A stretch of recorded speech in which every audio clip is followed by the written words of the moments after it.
할렐루야. 반갑습니다. 거룩한 주일입니다. 거룩한 주일을 또 맞이했습니다. 지난주 월요일이 뭐였어요? 입춘이었잖아요. 와, 입춘에 이런 날씨를, 하나님이 입춘을 까먹으셨나? 어떻게 입춘에 이런 날씨를, 올겨울 들어서 가장 추운 한 주간을 저희들이 지냈습니다. 칼바람, 바람도 막 세차게 불고요, 온도도 엄청 떨어지고 그랬던 한 주간이었는데 어떠셨나요? 잘 견디셨죠? 예. 이번 주 날씨는 그래도 괜찮을 전망이어서 다행스럽습니다. 겨울이 아무리 용을 써도, 너 봄 오지 마, 너 봄 오면 안 돼. 겨울이 아무리 용을 쓴다고 해도 봄은 오게 될 것입니다. 여러분의 삶에 겨울이 있을 터인데, 지금 혹시 내 삶, 내 인생이 겨울이라 할지라도 여러분이 믿음으로 인내하면 넉넉히 이기느니라. 오늘 우리 찬양대가 불렀던 굉장히 좋았어요. 넉넉히 이기느니라. 여러분, 내 인생, 내 삶의 겨울도 믿음으로 인내하면 반드시 영혼의 봄을 맞이하게 될 줄로 믿습니다. 넉넉히 이기는 은혜가 있게 될 줄로 믿습니다. 오늘 2월의 두 번째 주일입니다. 오늘 함께 예배 자리에 오신 여러분 모두를 주님의 이름으로 환영하고 또 축복합니다. 우리 옆에 있는 분하고 인사할까요? 잘 오셨습니다. 큰 은혜 받읍시다. 네, 오늘 함께 나눌 말씀의 제목은 지금 계속 똑같은 주제로 가고 있습니다. 뭐였어요? 예수님께서 하신 일. 오늘 몇 번째냐면 7번째 시간입니다. 예수님께서 하신 일이 무엇이었는지를 한번 또 정리를 해보겠습니다. 예수님께서 하신 일이 무엇이었습니까? 태어나심, 그날이 성탄절, 말씀이 육신이 되어서 이 땅에 오신 예수님, 이 땅에 우리와 똑같이 태어나신 예수님. 예수님이 하신 일의 가장 첫 번째는 하늘 영광 버리시고 이 땅에 태어나심. 그리고 태어나신 이 주님은 귀한 사명을 가지고 오셨기에 그 사명의 길을 걸어가십니다. 그 사명의 길을 걸어가기 위하여 첫 번째로 가졌던 것은 세례받으심. 세례받을 필요가 없는 분이시지만 세례를 받으심으로 하나님의 음성을 듣고 하나님께서 기뻐하는 아들이라고 하는 인정을 받고, 그리고 이제 예수님께서 구원 사역의, 구속 사역의 길을 이제 출발해 나가시는 세례를 받게 됩니다. 그리고 세례를 받으신 예수님은 시험을 받으십니다. 마귀가 나타납니다. 40일 금식한 것을 알고 마귀가 나타납니다. 그리고 예수님을 시험하는데 세 가지로 시험했습니다. 육신의 정욕, 안목의 정욕, 이생의 사랑, 이 세 가지를 가지고 예수님을 시험하였지만 예수님은 결코 넘어가지 않았습니다. 오히려 말씀을 가지고 승리하신 줄로 믿습니다. 예수님이 시험을 받으신 다음에는요, 그 다음에 어떻게 했어요? 이제 하나님의 나라를 이루어가기 위하여서 동역자가 필요했어요. 그래서 제자를 삼았습니다. 제자를 부르고 제자를 삼아서 함께 일할 사람들을 모았습니다. 12명의 제자를 택하셨습니다. 그리고 지난 주일이죠, 그 제자를 삼으신 예수님이 이제 짜자잔 무대에 등장을 하고 이 세상에서 이제 일을 하시기 시작을 하는데 그 첫 번째 기적이 있었다. 가나 혼인잔치에서 물을 가지고 무엇으로? 포도주로. 물이 변하여 포도주 되는 물로 포도주로 만들어 주시는 그 기적, 그것을 가나 혼인잔치집에서 첫 번째 기적으로 보여주셨다는 거죠. 근데 여러분, 이 첫 번째 기적이 주는 의미가 대단히 중요하다라고 얘기했습니다. 왜냐하면 예수님이 이 땅에 오신 목적, 이것을 한 번에 그 첫 번째 기적 속에 다 보여주셨다는 거죠. 주님은 이 땅에 기쁨을 주시기 위해 오셨습니다. 그 기쁨을 누리시기 바랍니다. 그것은 구원의 기쁨입니다. 천국의 기쁨입니다. 영원한 기쁨입니다. 우리 인생의 물과 같은 것 주님께서 바꿔주셔서 포도주의 기쁨을 주시는 거죠. 그뿐입니까? 우리의 신분도 바꿔주십니다. 죄인인 우리들을 의인으로 바꿔주십니다. 영원히 멸망할 수밖에 없는 저주의 종인 우리들을 하나님의 백성, 하나님의 자녀로 바꿔주십니다. 그 변화를 일으켜 주시죠. 십자가에서 피 흘려 주심으로 그 보혈로 우리의 모든 죄를 씻어주시고 하나님의 자녀 백성 되는 놀라운 기적을 미리 보여주신 게 첫 번째 기적이라는 거예요. 그리고 순종하는 자들마다 영원한 이 기쁨을 누리게 하시는 물도온 하인들은 알더라.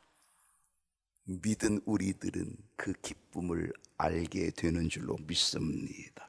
이로 인하여 제자들이 예수님을 믿게 되었다라고 하는 이야기죠. 그게 첫 번째 기적입니다. 오늘도 계속해서 우리는 예수님이 하신 일들이 무엇인지를 좀 생각해 보고자 합니다. 마태복음 4장 23절 한번 다 같이 한번 천천히 읽어보겠습니다. 예수께서 시작.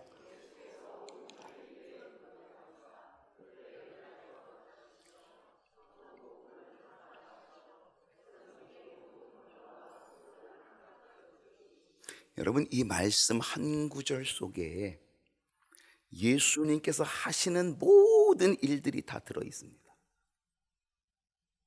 지금 우리는 예수님이 하신 일, 우리는 계속적으로 지금 7번째 오늘 시간까지 보고 있지만은요, 예수님께서 하시는 일, 예수님께서 하신 일을 잘 정리해 준 구절이 바로 이 마태복음 4장 23절의 말씀입니다. 예수님은 이 땅에 오셔서 수많은 일들을 하셨습니다. 근데 그 수많은 일들을 정리하면은요, 크게 세 가지입니다. 세 가지. 하나는 뭐였습니까? 예수님의 사역의 세 가지 중에 하나는 가르치심입니다. 그 마태복음 4장 23절에 보면은요, 예수께서 온 갈릴리에 두루 다니사 그들의 회당에서 가르치시며, 또 하나는 전도였습니다. 천국 복음을 전파하시며 전도였습니다. 그리고 그 다음 마지막 하나는 치유. 모든 백성 중에 모든 병과 모든 약한 것을 고치셨다. 할렐루야. 우리 주님이 하신 아주 중요한 세 가지, 그 세 가지 영역은 가르치심, 전도하심, 그리고 치유하심, 고쳐주심이라는 것. 그 중에 가장 앞에 있는 것이 뭐예요? 가르치심입니다. 예수님께서 하신 일은 뭐다? 가르치십니다. 오늘 예수님의 가르치심 중에 마태복음에서 가장 앞에 나오는 가르치심을 생각해 보려고 합니다. 무엇을 가르치셨을까요? 예수님의 가르치심은 팔복이었습니다. 팔복이 뭐예요? 8가지의 복. 복 좋아하시죠? 새해 복 많이 받으세요. 그러면 신경질 부릴 사람 있어요? 나쁘게 생각할 사람 있어요? 없어요. 새해 복 많이 받으라고. 여러분, 이건 우리나라 사람만이 아닙니다. 미국 사람들도 외국 사람들도요, God bless you.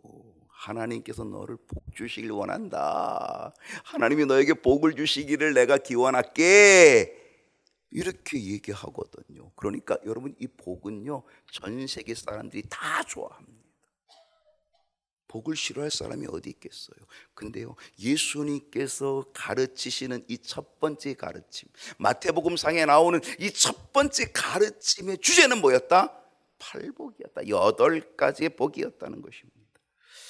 마태복음 5장, 6장, 7장, 여러분, 이 세 가지 장을 우리는 일명 산상수훈이라고 합니다.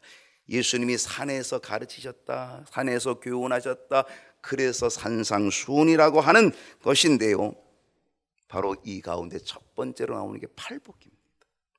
마태복음 5장 1절 우리 다 같이 한번 읽어봅시다. 시작. 예수께서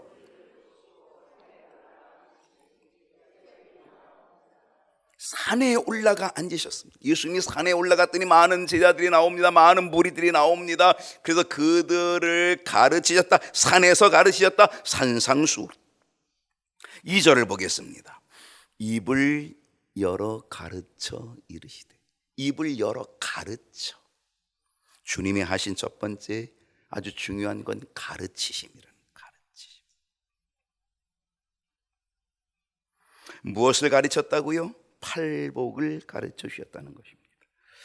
예수님이 가르쳐 주신 이 8가지 팔복 가운데서 오늘은 첫 번째 복을 이야기하려고 합니다. 그 첫 번째 복이 뭘까요? 마태복음 5장 3절입니다. 이거 첫 번째 복입니다. 나같이 한번 읽어봅시다. 시작. 심령이 가난한 자는 복이 있나니 천국이 그들의 것이며. 할렐루야. 근데 여러분, 이 말씀이 와 닿습니까? 여러분, 이 말씀을 읽으면서 여러분 어떤 생각이 드십니까? 맞아. 그래, 심령이 가난한 자 복이 있어. 맞아. 여러분, 그렇게 됩니까? 아니면 야, 이거 좀 이상하다. 뭐가 심령이 가난한 자가 복이 있어? 여러분, 가난한 게 좋은 거예요, 나쁜 거예요? 좋아요. 다 가난해지실래요? 여러분, 이 가난하다는 게 뭐 그렇게 좋은 단어가 아니잖아요. 가난한다는 게 이게 우리에게는 있어서는 안 되겠다 이렇게 생각하잖아요. 어떻게든지 이 가난을 극복해야지, 이 가난을 이겨내야지 라고 그렇게 생각을 하지. 가난하면 이거 좋아할 사람이 아무도 없어요. 복하면 좋아하지만 가난을 좋아할 사람은 아무도 없다, 그런 얘기죠. 근데 우리 주님은 뭐라 그래요? 심령이 가난한 자는 복이 있다. 이게 이해가 됩니까? 이게 납득이 됩니까? 이게 수긍이 됩니까? 맞아. 그래 이렇게 되고 아멘이 되겠습니까? 혹시 이러면 어떨까요? 심령이 부유한 자는 복이 있나니. 그러면 그때서 와, 그래, 맞아. 그래, 심령이 부유한 자는 복이 있지. 다 우리는 세상의 기준이 부유해지는 거거든요. 세상의 기준은 부유함이 복이고 능력이 복이고 그게 세상의 기준이거든요. 그런데 어떻게 가난한 자를 복이 있다고 할 수 있어? 말이 안 돼. 세상의 기준으로 전혀 맞지 않는 것, 전혀 수긍이 되지 않는 것, 따르기 쉽지 않은 것. 그런데 우리 주님은 가르치심의 첫 번째 복을 팔복 가운데 가장 먼저 이야기하는 이 복이 무슨 복이다? 심령이 가난한 자는 복이 있다. 여러분, 주님이 말씀하셨으면 진리예요, 아니에요? 진리예요, 아니에요? 진리죠. 주님이 가르쳤으면 진리죠.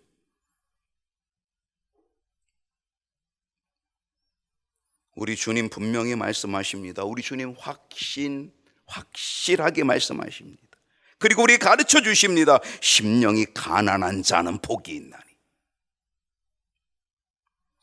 여러분, 오늘 이 심령이 가난하다고 하는 여기에 우리는 포인트를 두고 있습니다.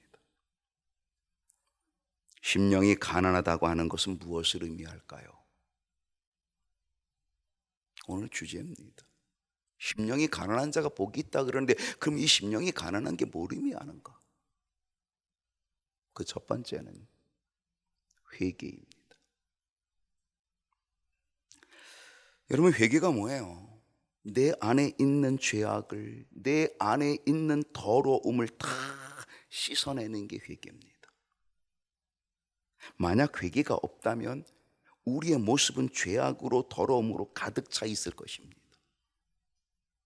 내 심령이 죄악으로 가득 차 있다면, 내 심령이 더러움으로 가득 차 있다면 그럼 복 있는 자가 될 수 없는 거죠. 근데 내 안에 있는 이 죄악이 내 심령 속에 내 안에 있는 모든 더러운 것들이 다 깨끗이 하나하나 비워져. 그래서 내 심령이 가난하게 된다면 그건 복된 거죠.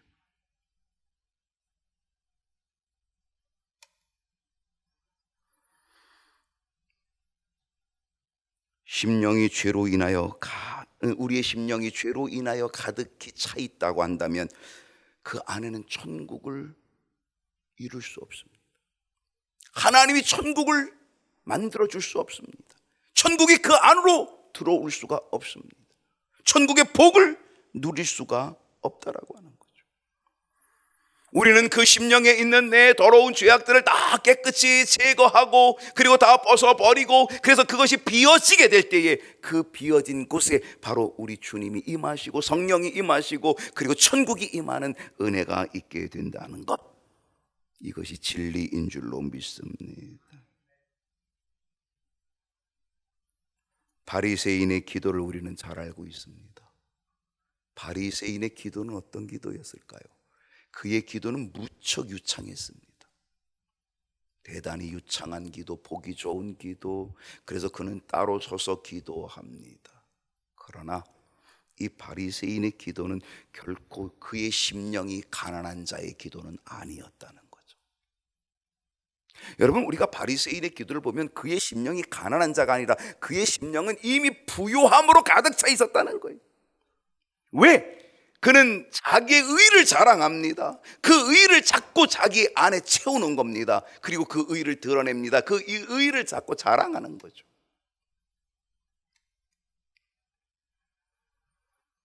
그의 심령에 자신의 의를 자랑하고 자신의 업적을 자랑하고 자신의 능력으로 가득히 채워가는 것, 그게 바리새인의 기도였습니다. 그는 뭐라고 기도했어요?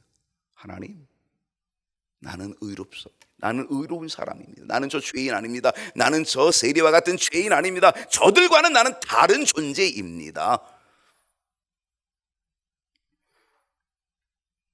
나는 의롭게 살고 있고, 나는 일주일에 2번씩이나 이틀이나 금식하고 있고. 여러분, 일주일에 이틀 금식한다는 게 이게 보통 어려운 일입니까? 근데 그걸 하고 있다는 거예요. 그러니 그게 얼마나 자랑거리입니까? 얼마나 자기 의를 드러내는 겁니까? 그는 그의 자랑거리로 그의 심령을 채웁니다. 자기 의를 심령에 채웁니다. 그리고 소득의 11조를 바친다고 하면서 자신의 업적과 능력을 자랑하며 그것을 자기 심령에 가득 채웁니다. 반면에 세리는 어땠습니까? 세리는 가슴을 칩니다. 왜 가슴을 치는 거예요? 그 안에 있는 더러움을, 그 안에 있는 죄악을 하나하나 다 벗어버리고 하나하나 다 끄집어내기 위하여 그는 가슴을 칩니다. 그래서 자신의 죄악과 더러움을 토하여 냅니다. 하나님의 긍휼을 구하고 그리고 하나님의 자비를 구합니다. 실상 세리의 심령에는 죄악으로 가득 차 있었지만, 더러움으로 가득 차 있었지만, 그가 가슴을 치며 회개함으로 그 죄악들을 하나하나 끄집어내고 그 죄악들을 하나하나 다 던져내버리고, 그래서 그의 안에 있던 것들을 조금씩 비워내기 시작했다는 거죠. 그래서 그의 심령이 어떻게 됐다? 가난한 자가 되었다는 거죠.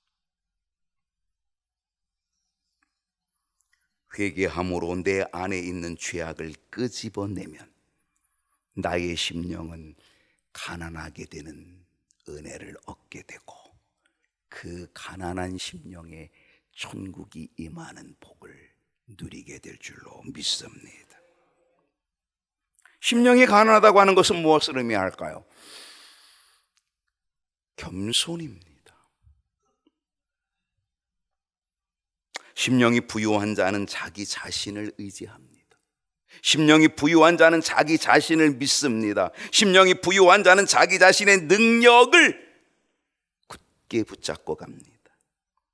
부유함 때문에 다른 것은 보이지 않습니다. 오직 뭐만 보여요? 자기 자신만 보입니다. 자신의 능력만, 자신의 힘, 자기가 가지고 있는 물질, 자기가 소유하고 있는 권세, 자기의 의와 자기 자랑으로 가득 차 있습니다. 그러니까 결코 겸손할 수가 없습니다.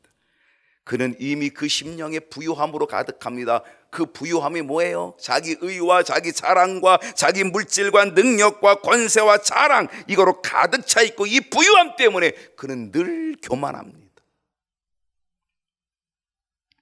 그 교만함으로, 그 부유함으로 하나님은 눈에 보이지 않습니다. 그리고 그 부유함 때문에 하나님이 필요치 않습니다. 왜? 하나님 없이도 살 수 있어. 이미 나는 부유한데 하나님이 뭐가 필요해? 그는 자기 자신을 믿고 삽니다. 그래서 천국이 그에게 이루어질 수 없고 천국이 주어질 수 없는 거죠. 그런데 겸손한 자는 어떻습니까? 겸손한 자는 하나님의 은혜 없이는 살 수 없음을 고백합니다. 모든 것이 하나님의 은혜. 요즘 은혜라고 하는 노래가 우리에게 굉장히 많이 들려오고 있는데, 여러분 정말 이 은혜, 모든 것이 하나님의 은혜. 당연한 줄 알았던 것도 은혜. 모든 것이 하나님의 은혜. 은혜 없이는 살 수 없음을 고백하며, 그래서 언제나 이 겸손한 자는 자기 속에 있는 이 조그만 교만들을, 그래도 이 조그만 것이라도 하나하나 다 끄집어냅니다. 혹 자기의 능력이 그 안에 있을 것 같으면 그 능력을 끄집어내고, 자기의 자랑이 있을 것 같으면 자기 자랑도 끄집어내고, 물질을 의존하는 것이 있으면 물질을 의존하는 것도 끄집어내고, 권세가 있으면 권세도 끄집어내고, 그래서 그의 마음을 조금씩 비워나갑니다. 그리고 끝내 그 마음이 가난해지게 되고, 그것이 겸손해지게 되고, 그 겸손해지게 되면 하나님이 은혜로 채워주시는 거죠. 빈 마음, 가난해진 마음을 하나님이 돌봐주시고 천국을 이루어주시는 거죠. 이사야 66장 2절을 보면 참 놀랍습니다. 한번 다 같이 한번 읽어주실까요? 이사야 66장 2절 시작.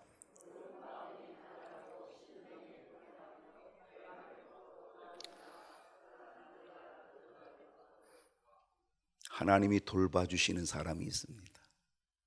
하나님이 누구를 돌봐주시는지 아세요? 마음이 가난한 사람을 돌봐주십니다.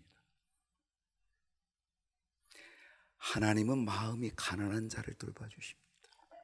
마음이 부유한 자 돌봐주지 않아요. 왜? 마음이 부유한 자는 뭐예요? 자기 의와 자기 자랑과 교만으로 가득 차 있기 때문에 하나님을 절대 의지하지 않습니다. 그 교만함이, 그러니 하나님이 돌봐주실 필요가 없는 거죠. 근데 마음이 가난한 사람은 하나님 없이 못 삽니다. 그런 그 사람은 하나님이 돌봐주시는 거예요. 심령에 통회하는 사람을 하나님이 돌봐주십니다. 그 심령에 통회하는 사람이 뭐예요? 그 사람이 회개하는 사람이죠. 회개로 자기 자신의 것들을 다 하나하나 깨끗이 비워내는 사람, 하나님께서 어떻게 하시나 돌봐주신다는 거예요. 누구를 돌봐주십니까? 내 말을 듣고 떠는 자, 하나님을 경외하고 하나님을 두려워하고, 그래서 내 생각과 내 방법으로 사는 게 아니라 오직 하나님의 뜻을 따라서 순종하며 사는 그 사람, 내 뜻대로 교만한 길로 가는 게 아니라 하나님의 뜻을 쫓아서 겸손한 그 길을 순종하며 가는 그 사람, 하나님께서 그를 뭐 하신다? 돌봐주신다는 거예요. 하나님의 돌보심의 은혜가 있기를 축복합니다. 가난한 자 돌봐주십니다. 심령에 통회하는, 회개하는 자를 돌봐주십니다. 그리고 겸손하게 하나님의 말씀을 순종하는 사람, 하나님이 돌봐주시는 줄로 믿습니다. 심령이 가난하다고 하는 것은 무엇을 의미할까요? 영안입니다. 심령이 가난하게 되면 영적인 눈이 열립니다. 세상의 눈으로 복이 있는 것은요, 물질적인 부유함일 수 있습니다. 그러나 그것은 영안이 아닙니다. 영적인 눈이 아닙니다. 믿음의 눈이 아닙니다. 세상의 것들을 바라보면서 물질적인 부유함이 복이라고 생각되어지는 것, 그것은 육신의 눈일 뿐입니다. 우리는 그것을 뭐라 그래요? 안목의 정욕이라고 이미 배웠습니다. 안목의 정욕. 계시록 3장 17절을 읽어봅니다. 다 같이 읽어볼까요? 시작.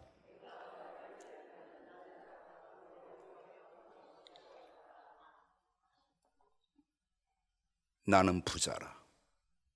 나는 부요해. 나는 부자야. 나는 절대 부족한 것이 없어. 나는 풍성해. 나는 넉넉해.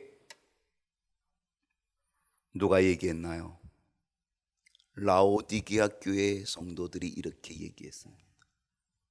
소아시아 7교회 가운데 이 라오디게아 교회가 이렇게 얘기합니다. 나는 부자야. 그런데 성령께서 라오디게아 교회에게 뭐라고 말씀하십니까? 책망하면서 주시는 말씀입니다. 이 라오디게아 교회는 소아시아 7개 교회 중에서 어쩌면 가장 부유한 교회였습니다. 왜냐하면 이 라오디게아 지방 이 지역에는요 금융업이 발달되어 있습니다. 여러분, 금융업이 발달되어 있으면 뭐가 많아요? 아이고, 잘 아시는군요.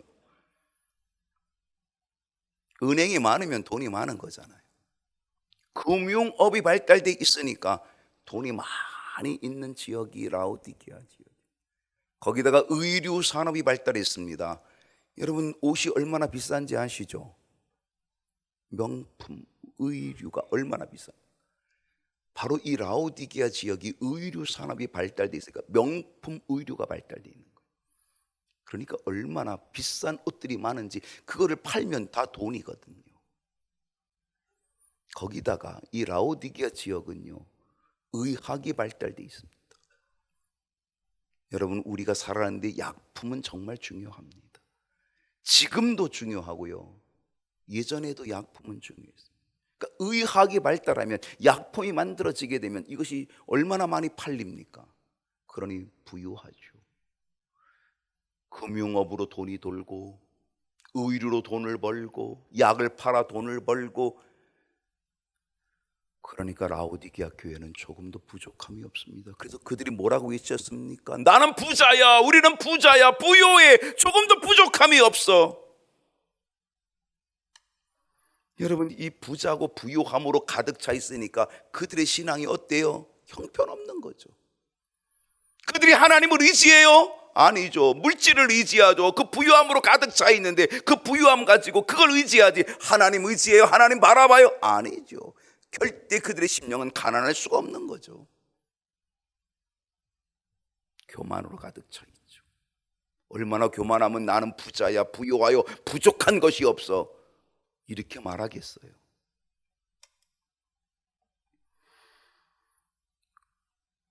그들은 이미 물질의 부유함으로 가득 차 있고 교만으로 가득 차 있고, 그래서 하나님은 안중에도 없고, 그러니까 그들은 영적인 삶이, 그들의 신앙은 점점 나태해지는 거고, 점점 게을러지는 거고, 점점 변질돼 버리는 거죠. 어떻게 바뀌어지게 됐어요? 그들의 신앙은 미지근한 신앙으로 바뀌어졌다. 미직지근한 신앙.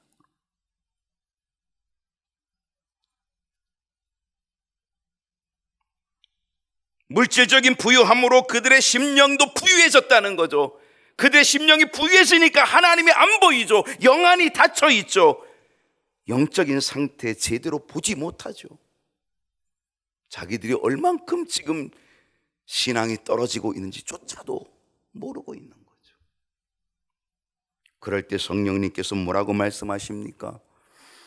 계시록 3장 16절을 보니까 내가 이같이 미지근하여, 내가 이렇게 미지근하여 뜨겁지도 아니하고 차지도 아니하니 내 입에서 너를 토하여 버리리라.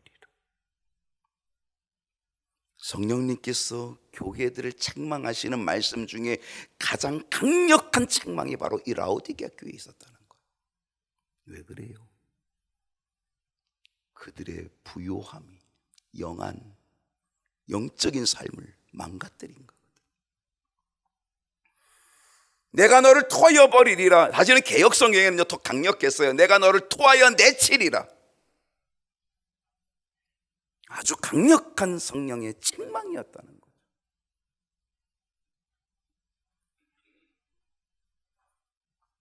우리의 심령이 가난하지 못하면 성령님께서 나에게 뭐라고 말씀하실지를 우리는 생각해 봐야 합니다. 성령님은 나에게 뭐라고 말씀하실까?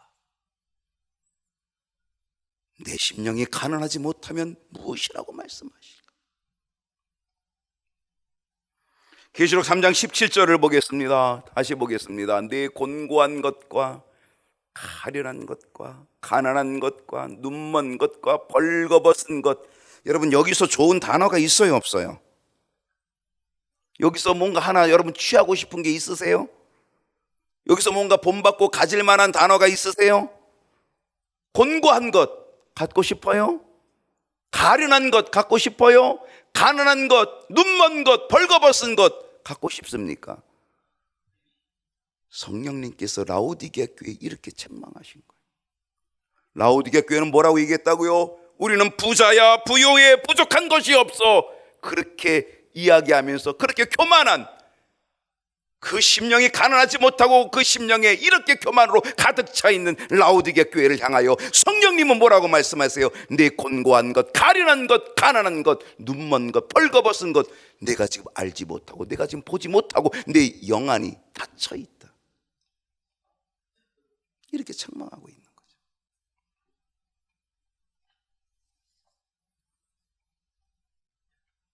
오늘 우리는 내가 얼마나 영적으로 곤고한지를 볼 수 있어야 합니다. 내가 얼마나 영적으로 가련한지를, 내가 얼마나 영적으로 가난한지를 볼 수 있어야 합니다.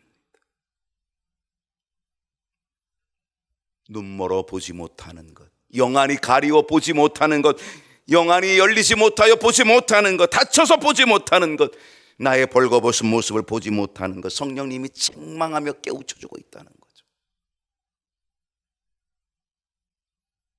물질적인 부유함이 라오디게아 교회 성도들의 심령을 부유하게 만들어서 결국은 그들의 영안은 닫혀 있었고 하나님의 뜻을 보지 못하는 안타까움이 되었다는 거예요. 여러분, 혹시 나에게 물질적인 부유함이 있다 할지라도 우리는 반드시 우리의 심령이 가난한 자가 되어서 하나님의 뜻을 바라보는 영안이 열려 있어야 될 줄로 믿습니다. 주님은 분명히 말씀하십니다. 심령이 가난한 자는 복이 있나니. 어떤 복이 있다 그랬어요? 천국이 그들의 것이며. 여러분, 천국은 얼마쯤이면 살 수 있을 것 같습니까? 천국은 얼마에 살 것 같아요? 한 1억 원쯤이면 사시겠습니까? 한 10억 원쯤 하면 사시겠습니까? 여러분의 전 재산을 투자하면 천국을 살 수 있겠습니까? 만약에 한 10억 원쯤 산다면요, 아마 삼성그룹의 이재용 그런 회장 같은 사람은 천국을 엄청 살 수 있겠네요. 그죠?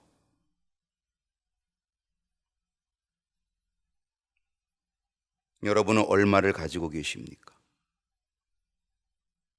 여러분은 천국을 살 수 있는 돈을 얼만큼 가지고 계십니까? 여러분이 가지고 있는 돈을 가지고 천국을 사실 수 있겠습니까? 우리 주님은 뭐라고 말씀하셨나요? 마태복음 5장 3절 다시 한번 여러분 읽어주십시오. 시작.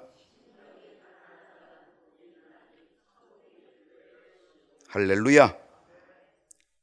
우리 주님은 10억이 아니고 100억이 아니고 너의 전 재산을 털어서 천국을 사라고 말씀하시지도 않았고, 주님은 뭐라 그랬어요? 심령이 가난한 자는 복이 있나니. 할렐루야. 단지 심령이 가난하기만 하면, 우리의 마음이 가난한 자가 되기만 하면 천국이 나의 것이 된다는 것, 주님께서 주신 진리의 가르침인 줄로 믿습니다. 1억이 아닙니다. 10억이 아닙니다. 그저 내 심령이 가난하기만 하면 천국을 주신다는 거죠. 회개의 심령이 되면 천국을 주십니다. 겸손의 심령이 되면 천국을 주십니다. 오직 하나님만을 바라보는 간절한 심령이 되면 하나님은 우리에게 천국을 주시는 줄로 믿습니다. 여러분의 심령은 부유합니까? 아니면 가난합니까? 기도하겠습니다.